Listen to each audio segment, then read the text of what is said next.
Hey y'all, welcome back to another episode of Foreigner Footy Files. I'm Natalia Pinkney and this is episode 10. On to the next one. So we are in file 7 of the Australian folder, and as we do, let's hop right into another piece I've written from the poems of my path. So this poem is titled As the Clock Ticks. Turn the hourglass. Start the time on my watch. It's all the same. Just seconds, minutes, hours to clock. You know what they say about time, right? When things are fun, it flies. Yet it seemed I'm the only one who ends up in the skies. As that last whistle blows and the team puts on a good show, as I unlace my cleats, I begin to shuffle my feet. Knowing that clock has started ticking for me, looking out a window at a nice view, watching the sunrise, hearing the birds chirp, one of my favorite things to do.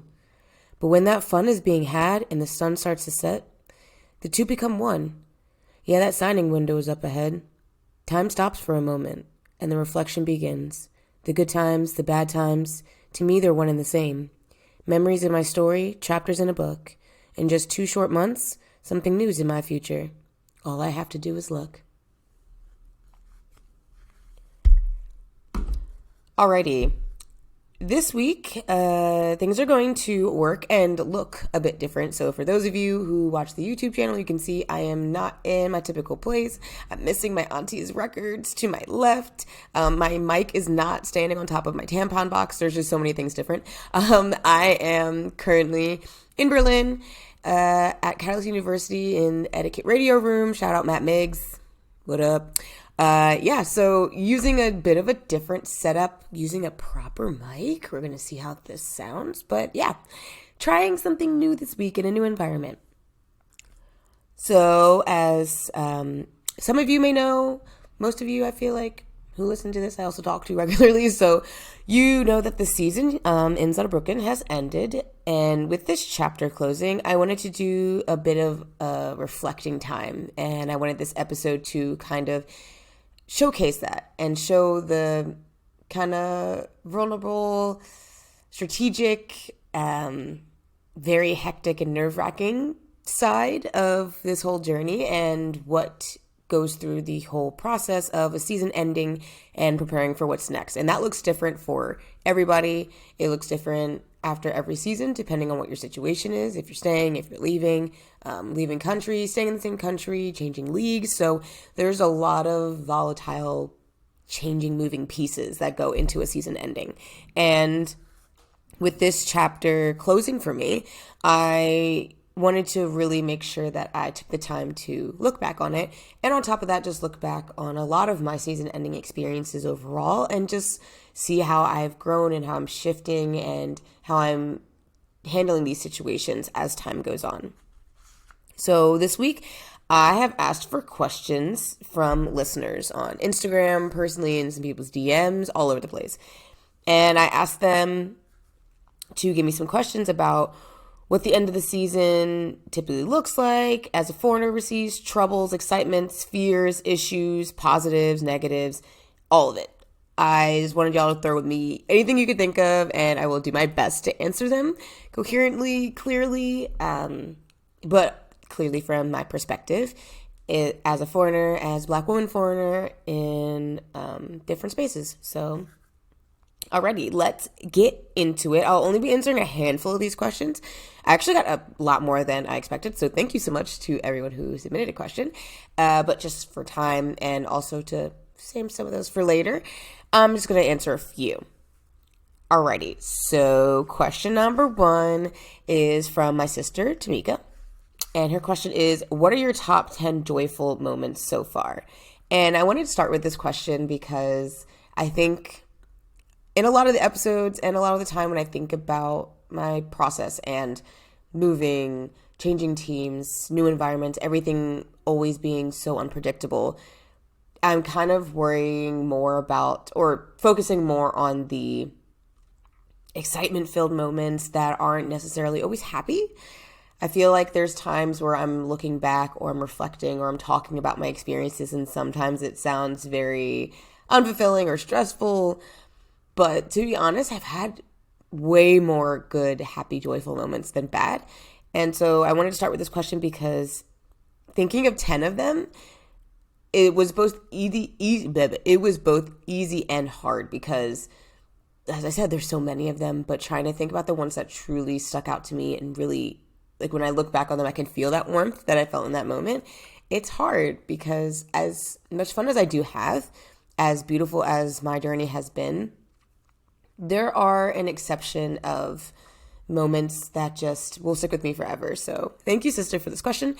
I would have to say, in no particular order, honestly, 10 most joyous moments. Definitely one of them is getting my name seen on Logan's Instagram page after I really started to get into the team and get the hang of things and was playing better, starting and scoring. It was just able to see that the efforts, the stresses, the risks, everything that I took to get to Australia was finally paying off, and I was starting to see the fruits of my labor. And so that moment for me, seeing it on there, like Natalia Pinckney scoring a goal, it just felt like the journey was really, really starting now. I was going to take the steps into my future in professional football overseas. So I definitely would say that's one of them. Another one of those moments was playing against I believe it was the Korean national team. I cannot remember exactly which national team it was, but this was while I was in Australia playing for Logan, and they were coming to prepare for the World Cup. And somehow my goalkeeper coach knew somebody who knew somebody and was able to get us a scrimmage against them as they prepared for the World Cup. So that was a really cool experience. What else?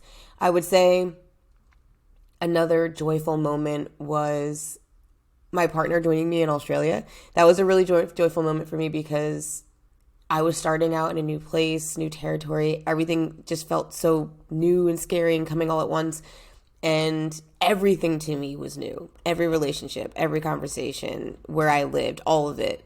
And when he came to Australia, it was a time and a place now that I had something familiar to me, something from home that felt comfortable. I didn't have to really think too much. I could just be when he was around. So that moment was really joyful for me. I would say getting accepted into the grad program in Switzerland. I'll obviously get to that when that file and folder comes, but getting accepted into that grad program was such a joyful feeling because I could feel my first big shift overseas. I could feel myself continuing in the right direction to reach the goals that I had set up for myself when I had left home. So that's definitely a joyful moment for me. Another joyful moment was getting a trial at Brisbane Roar. I had a couple of them, but getting that first one really made me feel like, all right, like we're doing this. You're getting a trial with a professional team in a new country. You're taking the steps in the way that you wanted to when you decided to leave home. And getting that trial really just showed me I can do this. Who are you kidding? Of course I can do this. Why wouldn't I be able to? So definitely another joyful moment. Another joyful moment I would say was celebrating my birthday in Israel last year. That was a really joyful moment. I was in a really weird place going into the month of March then, and you'll hear about it later, but that birthday just felt like a really big breath of fresh air after some hectic, toxic situations that I had just come out of. And I just was full of joy, good music, dancing with good people, with friends that I'm still friends with today. That, it just the whole environment around my birthday, which was also during Purim, which is like a huge celebration over there. It was a really joyful time. I always smile and think positively about my birthday of last year.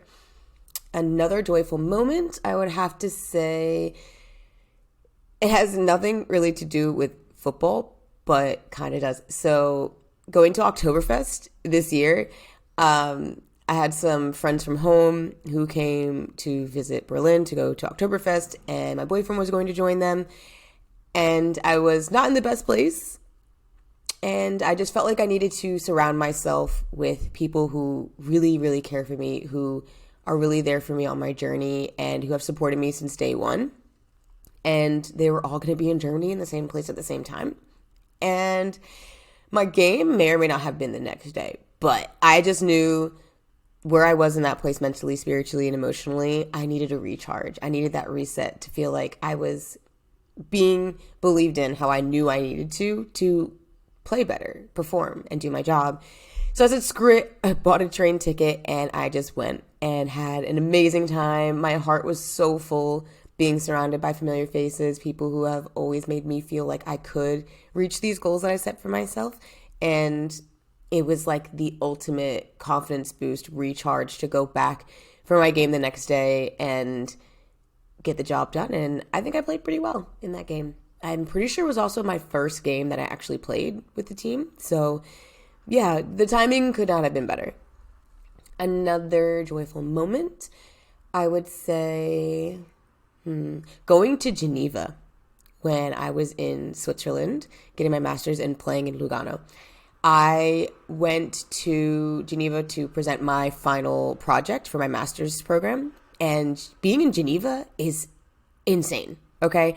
That whole entire area is just full of nature, and it's so clean, and it's very, sometimes it's overwhelming if it's not your style, but it was just a really beautiful place. And being able to do my master's there, and then, into other exciting things that happened in that time as well that I'll get into in that file and folder. But being in Geneva for my master's degree and finishing my program out there and just experiencing a beautiful city and country that I never imagined I would be in. Yeah, that was also a really joyful moment.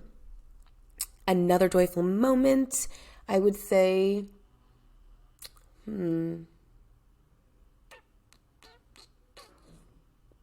wow.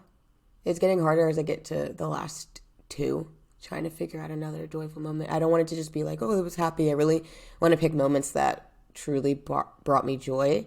And I would have to say, okay, again, this is not completely football related, but in New Year's, Christmas time, while I was living in Switzerland, my partner went to Turkey for a little bit, Istanbul, to stay with some friends that he had met in Australia. And I was like, screw it. Christmas, New Year's, I'm going to spend it with you guys. So I hopped on a plane and I went to Istanbul and got to celebrate Christmas and New Year's there.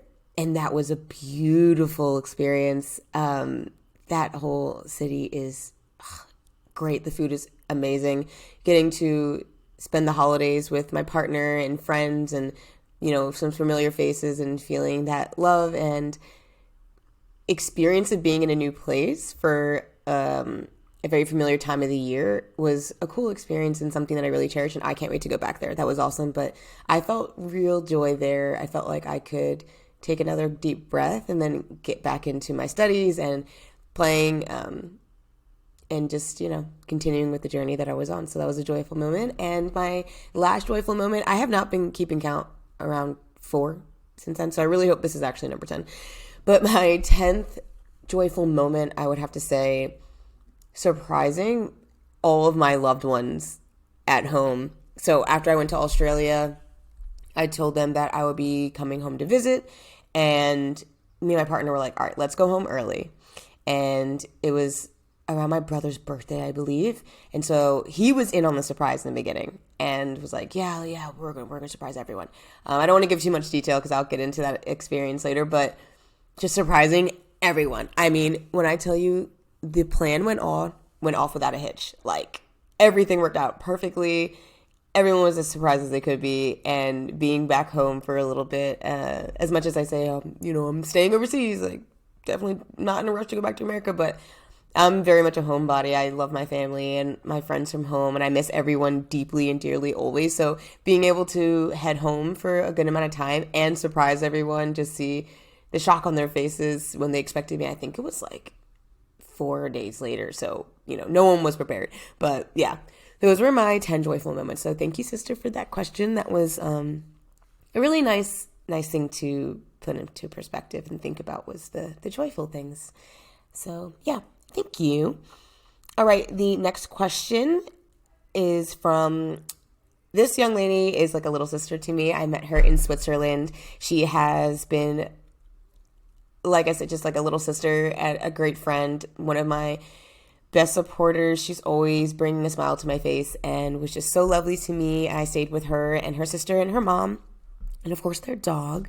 So when I get to that chapter in the story, you will hear about that folder, that file. But she asked me a question. How does the process look like to find a new team? How do you choose what country?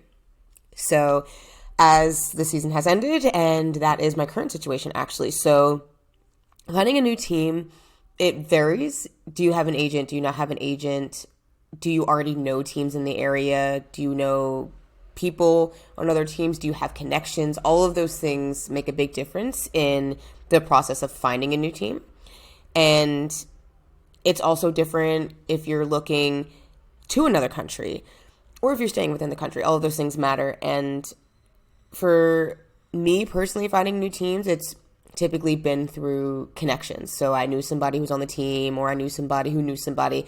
But lately, more recently in my career since I left Israel, it's been just going for it. Teams that have never heard of me, I really never heard of them before doing my research, and just shooting my shot, hopping up in their email and seeing what lands. Because as I said, I didn't have an agent for almost the entire time. I currently don't have an agent, so I've really done it on my own. And I've recently developed the plan and route of even going through LinkedIn, which is not a resource that I expected to be super helpful in finding me professional teams to play overseas. But, you know, as time goes on and as social media changes and how technology evolves, the things that you consider to be the most random ways that you can connect with people, they work. You know, at the end of the day, it's just a matter of getting in their inbox, getting their attention, having them read that email, that message, answer a call, you know. So really it just depends on what route you want to take. Do you want to stay in the same league? Do you want to jump leagues? You know, all of those factors come into play with finding a new team. And choosing a country, how do I choose? It was always kind of random up until Germany, really. So with Australia, it just ended up being the option that presented itself as the most promising and the most directly and the soonest. I had a couple other options before I left home, but they fell through for whatever reason, or some opportunities came up after I already committed to Australia. So, yeah, for me, leaving home, it was more just who wanted me, you know, taking that opportunity. Leaving Australia was more of a strategical, thought out direction that was based off of previous contacts that I had already made and COVID hitting. So moving out of Australia was just kind of what options do I have, and very quick. From Switzerland to Israel, it was through an agent. So my agent found some options for me, and we decided on what decision, what team, what country was going to offer me the best next step in my career. And at the time, Israel was that best choice in our eyes. So that decision, that country, was more based off of help with an agent and not necessarily like a personal preference for me or anything that I had found on my own. And then from Israel to Germany, that was definitely a personal choice to directly want to go back to Europe. I knew that playing in Europe was the end game for me. So I had a teammate who had a friend, and she hooked me up with the contact information of Saarbrücken, and so that's how that one happened. So Germany was definitely a combination of wanting to be close to my partner, because being in long distance for basically the entirety of our relationship has sucked like shit. I can't lie. It's not fun. Okay. Anyone doing long distance, you can probably attest to it. Not the best, but with the right person, it works. It just doesn't make it suck any less than if I didn't want to be with the person. So yeah, coming to Germany, coming back to Europe was definitely a personal side of it with my partner, but also just wanting to be back in Europe in general. And I mean, football in Germany is huge. Bundesliga, it's known worldwide. Back home, I mean, you say Bundesliga, you know, that's big time. That's a big deal. So the closer I could get to playing in Bundesliga, yeah, wasn't a bad shot. So having a connection that can, you know, help me get here, of course I'm taking it. So that was kind of the different motivators of what made me choose the countries that I've been to so far. All right, next question is from my wifey, Jeannie, one of my best friends from home. She asked, what do you do with your time off? Part-time work or use any savings that you have? girl, part-time work, no. If I'm doing part-time work, it's while I'm already playing, so it's usually a part of like what I'm already doing. But if I'm in between seasons and I have my time off, I'm taking my time off if I can. At least the first like week and a half, I can't really sit still for too long and do nothing, but definitely not working in between seasons if I can help it anyway. Using my savings, typically there's not a whole lot of savings because we're women football players and we don't make a whole lot. And depending on how your setup is, like for me currently this year, like paying my own rent, all my own bills, my travel. So all of my paycheck is going right back out to rent, bills, food, travel, all of it. So it depends on how much you're making. It depends on your personal situation after, if you really have much savings to use. But typically, whatever I do have saved, if I have some cushion room, I would take it to travel in between seasons. As I said, I have been long distance with my partner, so it's usually as fast as I can to get back to him wherever he is. But if that's not an option, visiting friends in other countries that I've already been to. Home is a bit hard because it's so expensive and far. So the past couple seasons, it's been hopping between Europe, Israel, seeing friends in the more local region. It's also cheaper. Yeah. So that's typically what I do in my off time, if I have any. As I said, the time starts ticking as soon as the season ends. And yeah, it's typically just like sending an email or a message, but once you can start to get conversations had, then it's like continuous work. You got to make sure that you're keeping yourself fit, you're keeping people updated, you got to get your timelines right if you're talking to more than one team. So you have to make sure you're not double booking yourself, triple booking yourself. So even when you're not playing, you're still training, obviously, after a little bit of rest, and then you're also networking to find a new team. If you got an agent, they're doing that. You still have to do some work on your own, but as I don't have one, I don't really have anyone to help me with the extra work and the load. So I'm just like constantly looking, searching, contacting, talking to people. So I got off time, but probably not what people think it looks like. Next question. I've got one from my girl Taylor, my other best friend. So me, Jeannie, Taylor were like the trio of dumbasses, really. We've been best friends forever. And yeah, so Taylor asks, are there opportunities for players networking / marketing to help advertise players?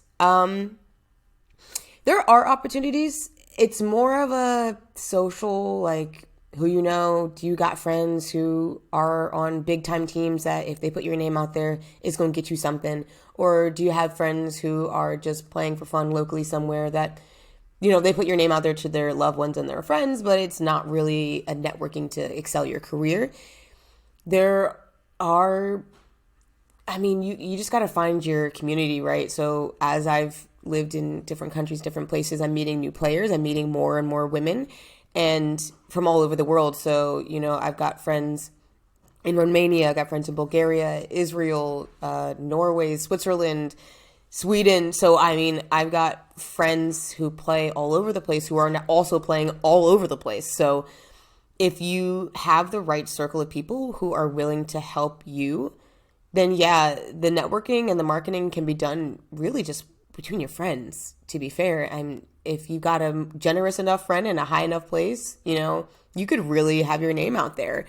And it's one of those situations as a woman where you would hope that, women help women and we support each other. At the same time, if we keeping it a buck, right, keep it 100, we're all competing against each other in a way. Like, we're playing in different countries, different levels a lot of the time. But if you're in between seasons, you're in between teams, and you play in the same position as a friend, it's not about not wanting to help them, but of course you go and try and get yourself something first. And then however long that takes you, you run out of time to send someone else something else. So it can become a situation where it's not personal, it's straight business.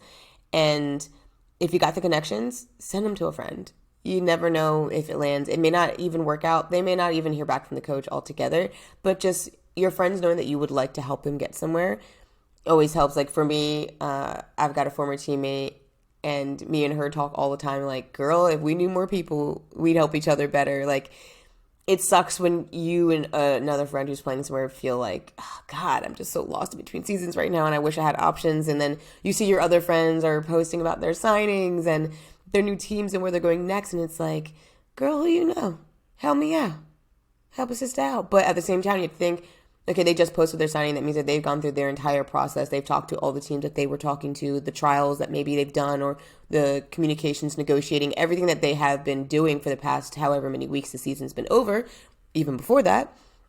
And now they've just settled into knowing where they're going to be for next season. And so I think asking after that point doesn't hurt. At that point, you got your team. Help me get to one. You know what I'm saying? I have personally been asked before if I know anybody. And when I think about all the options that I know, because if it's coming from someone that I'm friends with, not that I would steer someone who I'm not friends with in a bad direction, but clearly if I'm friends with you, if I've played with you, we have a deeper connection, I'm a lot pickier about the teams that I suggest to my friends. Like, there's just some places where I'm like, cool, it's in a good country, it's at a good level, and you may play a lot or get paid a lot, but I just don't want you to go there for X, Y, or Z. So that's definitely also a factor too in at least my personal approach when I'm helping my friends market or network. Of there's just some places I wouldn't send people, and more so if I'm friends with them. So you can know people may know teams or coaches, but you just don't want to send another woman there.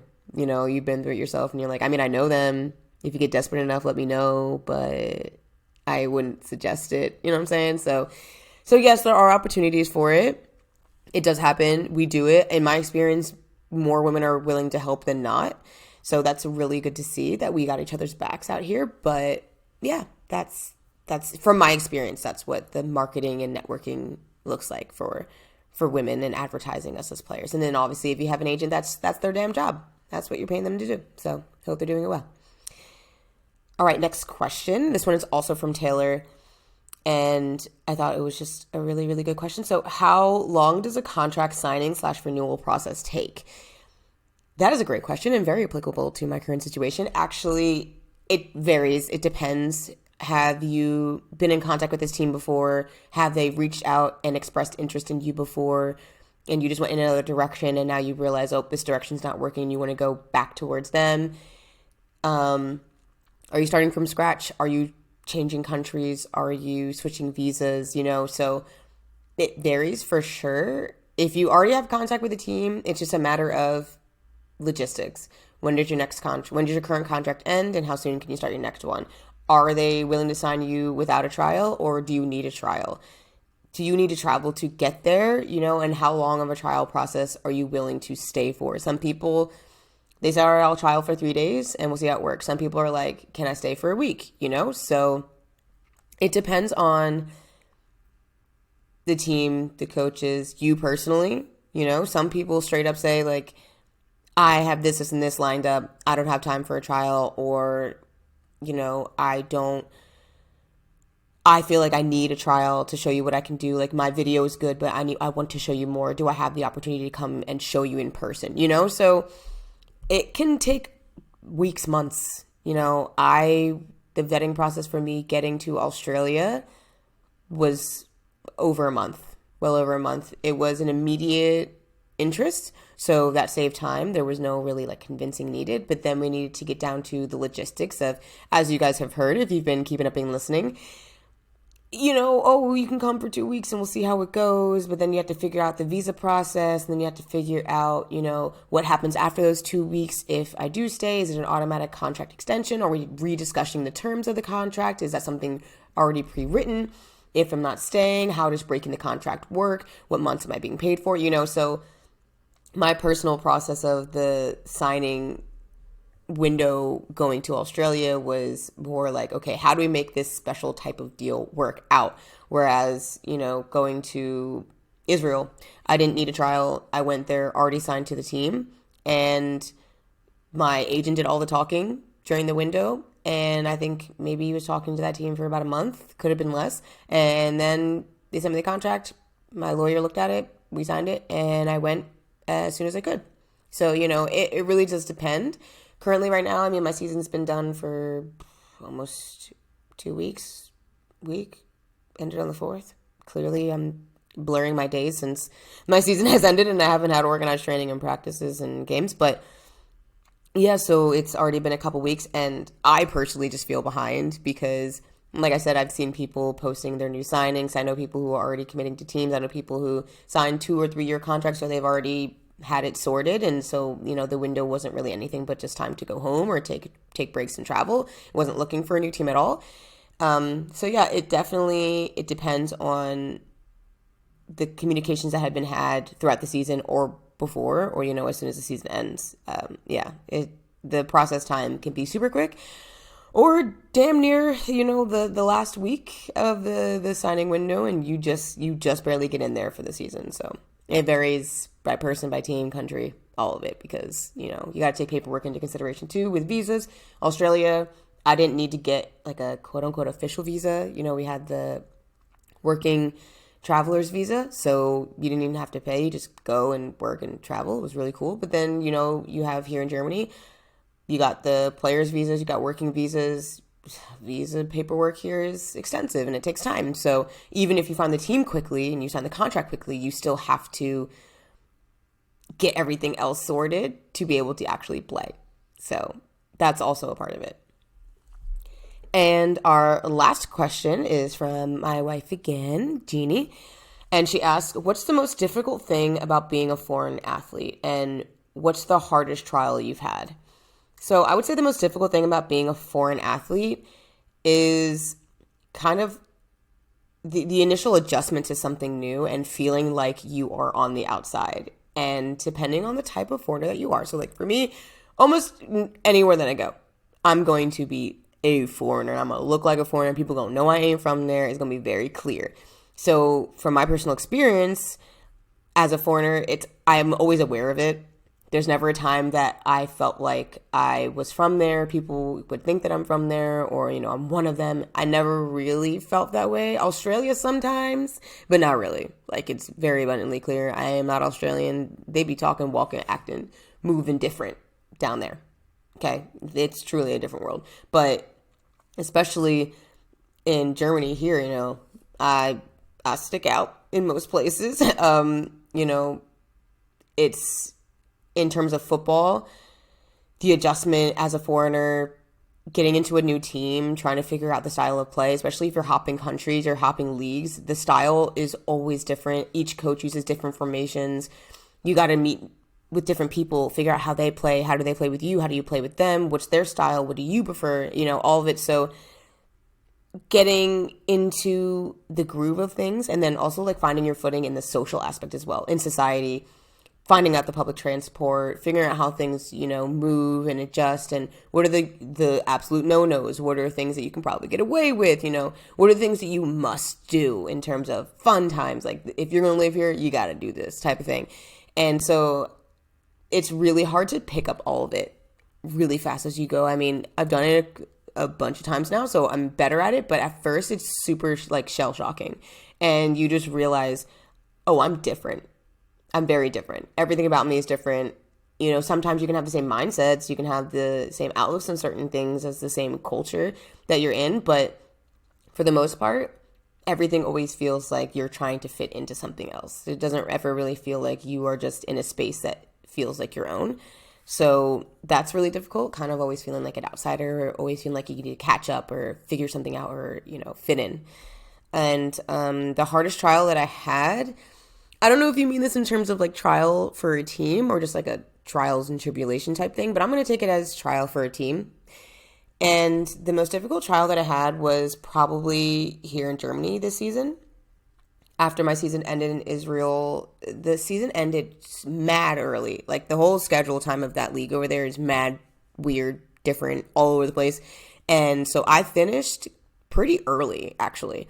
And then I came here to visit my partner and then ended up going home. So I was home trying to find a new team. I didn't have a team to train with. I didn't really have a place to train. Like my high school was open so I could do some fitness, but I didn't, have bag of balls or anything to have access to because I hadn't been home in years. So I was just, trying to stay fit and sharp, but it was hard with no team and not a lot of resources on a short notice. And then also the signing window closing so quickly and having to find something. So when I finally got it to work out and I got invited for a trial to come here, I was not in shape. I was really, really unprepared because of how fast everything happened. Like the turnover was quick. I was working full time as a landscaper. So I was just like not in trial mode for a football team at all. And I got here and the language, the language for one, trying to catch on to all of that, learning a different dynamic and a style, trying to kind of like untrain myself for how I was playing in Israel to retrain myself how to play here, but also sticking true to how I play as a person because we all play differently. And, adjusting to the social side of things and worrying about if my contract was going to work out, because if that contract didn't work out for this season, I wouldn't have had a team for the beginning. I would have had to probably find some place in the winter signing window. And so I knew that this was all or nothing. So coming here and trialing for this team, it was near the end of the signing window, and I knew that I had to just it was all or nothing for me. And I knew it wouldn't have been the end of the world if I couldn't sign to a team at that moment. There are different signing windows for a reason, and you have options. But ultimately, for me, the way I work, my motivation, it was all or nothing. And I was making this team. That was really the only option for me. And so I made it. I was stressed. It was super hard. I could feel how behind I was. The girls had been training together, well, for years for a lot of them, but just in general, they got back together and started preseason weeks before I showed up. And so I'm also coming near the end of preseason, and beginning and end of preseason look different. And so, yeah, I would say that this trial was probably the most difficult one coming to Germany for this season. All right, that's it for the questions. I'm going to stop there. I'm going to answer all the rest of those questions on different episodes because I had some really, really good questions. But I think that the ones that were answered today did a really good job of kind of outlining the theme of season ending and the stressors and the ups and downs and everything that goes into what it looks like to end a season and go into the next one. If it's with the same team, if it's with a different team, all of it. So thank you again to everybody who wrote in questions. I really, really appreciate it. It was really hard to choose, but damn, these were some good questions. You really got me thinking out here. So appreciate y'all as always. Now it is time for I Wish I Knew That. So I wish I knew the times and teams started looking. I wish I knew how teams, when teams, which teams started looking for players for the next season sooner. Because as I said, as each year goes on in this international journey, I'm just continuously learning and I'm picking up things and taking them with me as I go and trying to spread that information to other people. But as someone who, I'm not a professional, I just choose to represent myself because I think I can sell me better than anybody. And this is no hate or shade to my agent. We had a really good relationship, but I know how to do it for me better. And at the same time, I don't really know what I'm doing for real. I'm not an agent. It's not my on my resume. It's not what I do, but it is what I do. You know what I'm saying? So I don't really know the typical time that teams start to look. I don't know really when you can start looking. As a player who's contracted representing myself, I don't know when I can start having those conversations to start looking for new teams or even just asking the current team that I'm with, what's a good window to start having that end of season conversation to know what's happening for next season. You don't want to ask too early where it's just hey, I'm staying, right? Hey, you want me to be here? And you don't want to wait too late where then you kind of screwed yourself. And if it's a no, you have no other options and nowhere to go. You had no backup plan because you took too long to figure out what's going on with your current situation. So I just wish I knew how those dynamics worked because there were some teams that I saw, even if it was just we've re-signed this person for next year, thank you for staying with us.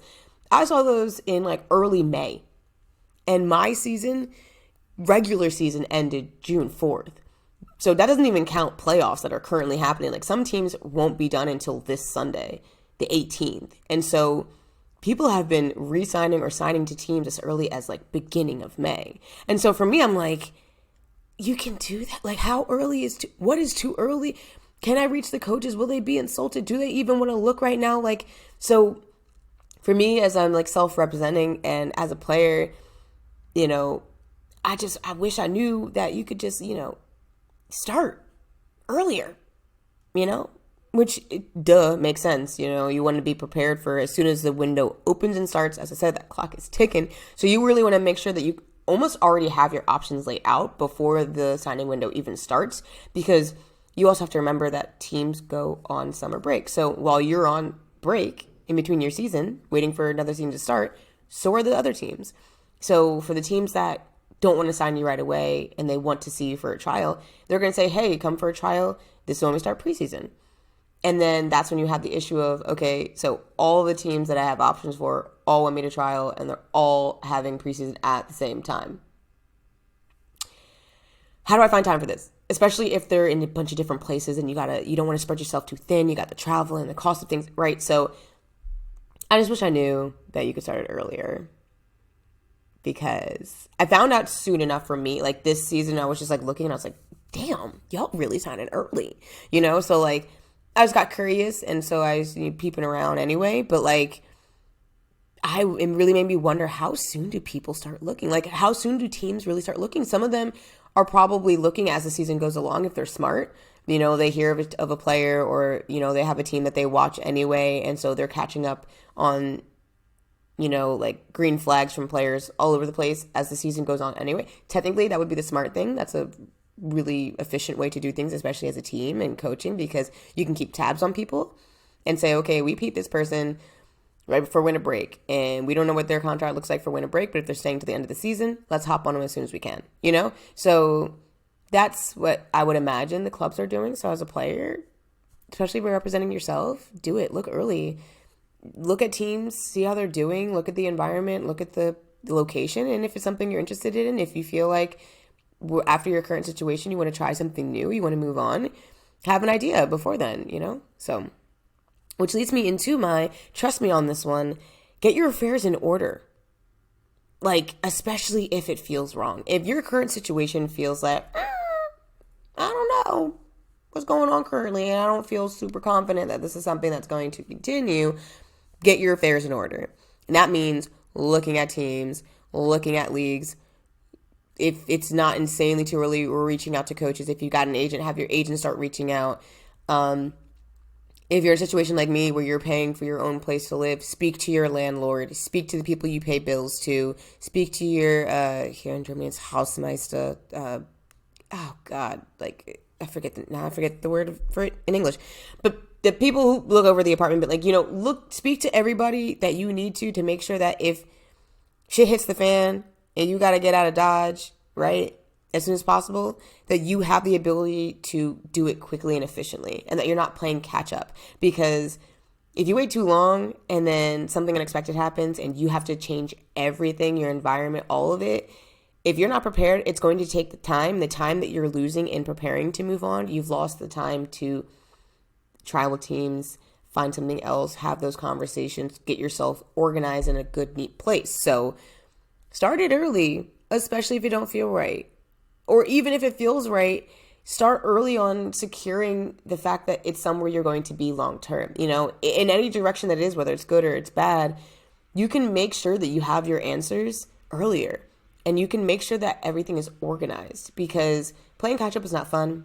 And the signing window, it's a couple months. It could be a few months. Depends on the country and the leagues. But, 2 to 3 months, that goes by quick, super quick. So being super prepared is way better than saying, oh shit, So trust me on this one. Get your affairs in order. Just be prepared for anything. It never hurts to have your options already lined up, even if it's just like in a Word doc on your computer. It's just like, just in cases. Or, like if we got a jet, or even if we plan to stay, this is who I need to contact and this is who I need to talk to. These are the things I need to secure, because on the flip side of my situation, like if I'm staying, okay, I got to re-talk to my landlord. Hey, I'm staying. Can we continue my contract? Like, because sometimes they only want to rent their place out for a year and you got to find someplace else to go, So it's all aspects of things for both sides of the coin. Just make sure that you're prepared for anything that can come up. Alrighty, that does it for this file in the Australia folder. Thank you again for joining me and for listening. I appreciate everybody who takes the time to have me in their ear for some point of their day. Yeah, you know what to do. Like, rate, review, leave a comment, hop up in my inbox, contact me on any of the social medias that we're on in terms of streaming. You got all the normal platforms: Spotify, Apple Podcasts, Google Podcasts, Amazon Music. The link for the direct website of the podcast is on the Instagram for the podcast as well. So on Instagram, it's 440 Files. My personal, if you want to give me a request, no promises, I'll accept it. And Pinky, you got the YouTube channel, 440 Files. As I said, you can reach me on the email as well for the podcast, 440files@gmail.com. And yeah, I think that about does it. Y'all got any more questions? Keep these coming. These are really great. Maybe I'll put another thing up on Instagram. Oh, TikTok. I keep forgetting about that, John, because it's very new, very fresh. TikTok. I will be updating that more often. I promise. Just really trying to not get sucked into that double app, but it's a good one. It's a good one. So yeah, that does it for me. Thank you again, y'all. Tune back in another 2 weeks and let's kick it together. Bye, y'all.